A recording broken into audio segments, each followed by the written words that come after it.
Place à votre signature Europe 1 du mercredi. Bonjour Eugénie Bastier. Bonjour à tous. Vous revenez ce matin Eugénie sur l'interdiction des réseaux sociaux aux mineurs, l'inquiétude que cela suscite chez certains quant à une possible menace sur la liberté d'expression. Oui, vous le savez, dans la nuit de lundi à mardi, l'Assemblée nationale a voté un texte instaurant une limite d'âge sur les réseaux sociaux à la quasi-unanimité.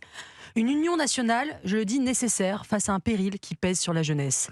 Les travaux du journaliste américain Jonathan Haidt l'ont bien montré. À partir de 2010 et la généralisation des réseaux sociaux, quelque chose a changé dans la santé mentale des jeunes. Les troubles anxieux et dépressifs ont explosé, il cite des chiffres, plus 145% de cas de dépression majeure chez les adolescentes américaines depuis 2010, plus 161% pour les jeunes hommes, plus 140% chez les jeunes adultes de 18-35 ans. Les 4 dégâts fondamentaux causés par le smartphone sont la privation sociale, les jeunes voient moins physiquement leurs amis, le manque de sommeil, avec un décrochage scolaire évidemment qui est corrélé, la fragmentation de l'attention et l'addiction. Je pense aujourd'hui, ce matin, à tous les parents qui nous écoutent. Et en tant que mère de famille, je vous le dis, je suis contente que mes enfants grandissent dans un monde où cette drogue leur sera interdite.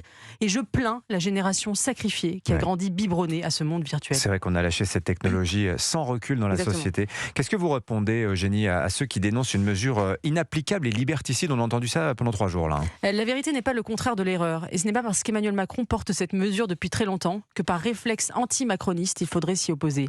La mesure serait inapplicable, nous disent plusieurs syndicats enseignants, toujours prompts à demander plus de moyens pour l'école, mais réticents à mettre en œuvre la moindre mesure d'autorité. D'autres, à droite aussi, s'indignent. Les mêmes qui se plaignent de l'impuissance de l'État se révoltent quand l'État agit enfin. Mais si l'État français n'est pas capable d'interdire les réseaux sociaux aux mineurs aujourd'hui, comment pourrait-il prétendre demain lutter contre la délinquance ou l'insécurité ? Quant à ceux qui redoutent une éventuelle mise sous contrôle des réseaux sociaux par l'État, je comprends cette inquiétude. Mais je rappelle que les mêmes n'éprouvent aucun scrupule à donner leurs données aux GAFAM, entreprises essentiellement américaines, qui les monnaient pour manipuler nos comportements. Rappelons enfin que l'anonymat sur Internet n'existe pas et que l'on peut déjà être condamné pour des propos tenus derrière un pseudonyme. La vérification d'âge n'impliquera pas une fin du pseudonymat. Il y aura un système de double anonymat via une plateforme tierce. C'est un procès d'intention d'y voir une censure a priori. Alors, on peut aussi critiquer le fait que cela passe par une interdiction, Eugénie, plutôt que par l'éducation.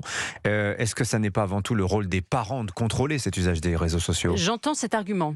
Mais ceux qui disent qu'il vaudrait mieux éduquer qu'interdire, sont-ils aussi pour l'autorisation de la vente d'alcool aux mineurs assortie de cours d'œnologie ? Bien vu. Beaucoup de parents désemparés voudraient limiter leurs enfants. Mais comment le peuvent-ils quand ils sont les seuls de leur classe à ne pas échanger sur Snapchat ? Les gens qui en ont les moyens mettront leurs enfants dans des collèges sans smartphone, tandis que les classes populaires s'enfonceront dans l'idiocratie. La loi a une valeur prescriptive et normative. Elle a une fonction symbolique. Elle est nécessaire. Alors bien sûr, elle n'est pas suffisante. Le mal-être des jeunes générations est bien plus profond. Il faut donner aux jeunes des raisons de lever les yeux des écrans.